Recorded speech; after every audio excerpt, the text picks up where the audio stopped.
Nikola Jokic has the chance to do the impossible, and what is the impossible?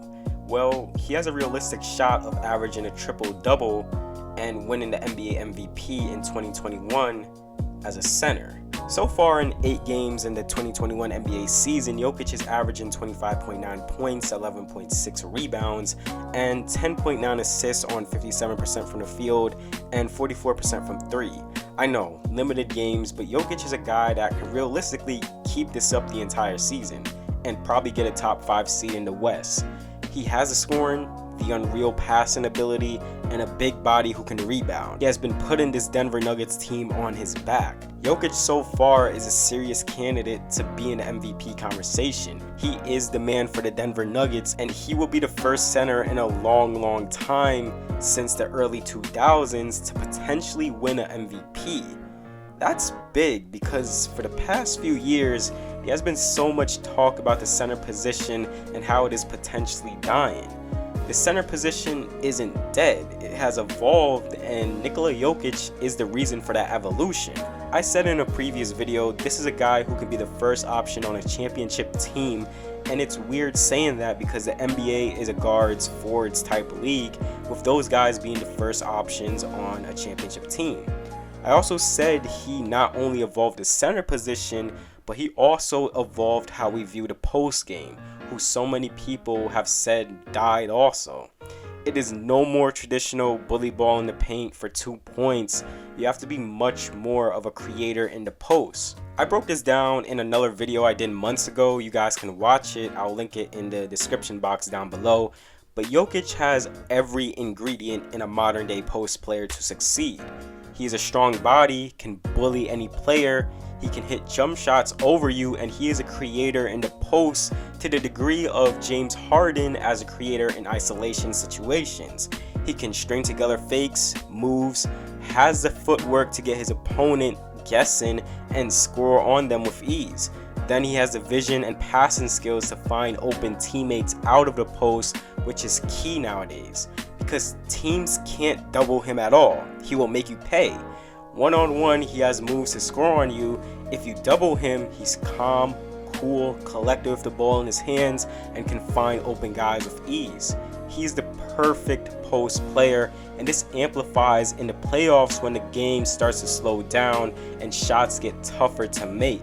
The post is an area to operate out of, and since Jokic is amazing at this, he succeeds in the playoffs. Then he can bring the ball up the floor like a point guard and initiate the offense, also can stretch the floor and hit 3-point shots, and is a clutch player. A few days ago, he hit the most Jokic type shot ever. Like, if there is a nickname I can give Nikola Jokic, it would be Mr. Nonchalant, because this guy casually, no emotion, calm, relaxed, just destroys defenses. And even though he lost that game versus the Mavericks, that play basically sums up who Jokic is. Like, he gets the ball inbounded to him, one dribble step back, hits it with ease, and just walks away. This is a high scoring game, people. This is a very close, tight game. And he makes that shot look easy. And he is so comfortable taking those shots, extremely clutch as a player, and he has done this to so many teams, to the Mavericks a lot actually. Mixed that with him not really being athletic, like I don't think Jokic can jump over a phone book, but he has so much skills to make up for that. And usually centers are seen to be the most athletic piece to a team. Long wingspans, they are leapers, can catch lobs, be acrobatic, and usually centers are the anchor to a team's defense. With Jokic, he isn't really special as a defensive player. He is good at getting deflections and defending the paint a bit, but he isn't going to block shots, switch on guards, or be a rim protector. He isn't the mode of a defensive center at all, but yet he is still thriving without being one. Of course, he needs to be surrounded by defensive pieces, but he is changing how we view centers in general. Joel Embiid is a guy who is a mix of traditional and a modern day center. Great defensive player and great inside guy who can bang down low, can finesse players, and shoots threes. He impacts the floor on both ends, but he isn't an offense initiator or a high-level playmaker to the degree of Jokic. And that's what separates the two. Jokic makes the Nuggets offense possible. His offense is so much greater than Embiid, and Jokic is passable as a defender that he still thrives as a star center without being an elite defender. That's what separates him a lot from other centers, and maybe Jokic does thrive more in the modern day NBA that pushes for more offense, and defense really isn't a strong suit nowadays. We see Karl Anthony Towns be a great scorer, decent passer, not much of an offense initiator or passer as a center, and he lacks defensively, and we see him struggle because of that and be a winning impact type player on his team. His defense kills him a lot as a player. Rudy Gobert is the mode of a defensive center where he is so great as a rim protector and a team defender, and he still gets paid $200 million without being an offense initiator or main offensive threat.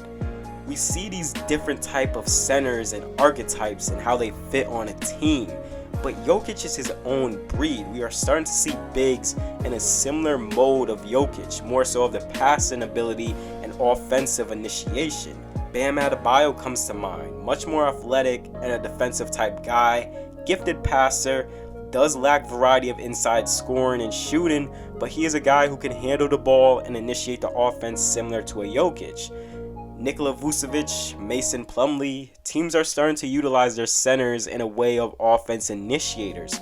Probably not to the degree of how the Nuggets do it with Jokic, but nonetheless, we are starting to see more of Jokic's influence. Domantas Sabonis doesn't get talked about as much. He mostly plays the 4 and 5 positions, he alternates there, but he is the closest I see in him being a similar mode to a Nikola Jokic. A guy who can initiate offense, handle the ball, make plays, very, very good passer, good post player, hustles a lot for rebounds. I will talk more about Sabonis at a later date, but he is a similar mold of Jokic. Sabonis isn't there yet to Jokic, but it is very similar in how he is utilized on the Pacers. Jokic is the Denver Nuggets. He is the best center in the league right now. He's the model of what an offensive center should be. And if he potentially wins an MVP while averaging a triple-double, this changes a lot for the center position. He will be the first center ever to reach that goal, and this will make him a first ballot Hall of Famer off of that. And he is 25 years old now, but we are talking Jokic should be the best player to ever suit up for the Denver Nuggets. He is making coaches think on how to defend him and how they could use their centers to the degree of a Jokic. And to close this out, Jokic has a chance to do the impossible. Not only win the NBA MVP and be a center to average a triple-double, but be a center that influences that next up-and-coming bigs into the NBA. Something that we haven't seen much of in years.